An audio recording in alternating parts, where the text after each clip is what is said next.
আসসালামু আলাইকুম। চলে আসলাম বরাবরের মতো গরু ও ছাগলের ঘাস কাটার জন্য। রোজা আছে তাই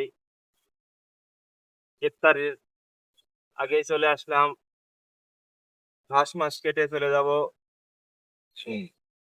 এই ঘাসগুলো চিনেন? লিবিয়া, এগুলো হলে লিবিয়া ঘাস।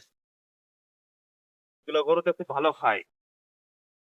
আর কুচোর ঘাস লাগাইছিলাম ওই সাইডে, ওইটা হলে নষ্ট হয়ে গেছে, বর্ষার জন্য নষ্ট হয়ে গেছে।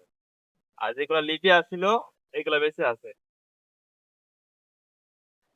আবার নতুন করে লাগানো লাগবে। এই ঘাসগুলা ভালোই হয়, একে আর খারাপ না। যদি কারোর গুড়া লাগে বা চারা লাগে আমার সাথে যোগাযোগ করতে পারেন। অনেক চারা আছে এর, গুড়া আছে অনেক, আমার বিছানা আছে আমার কাছে। যদি কারোর লাগে যোগাযোগ করবেন, আমার কমেন্ট বক্সে এসে মেসেজ করবেন, ঠিকানা দিবেন, পাঠাই দিব। দেখো।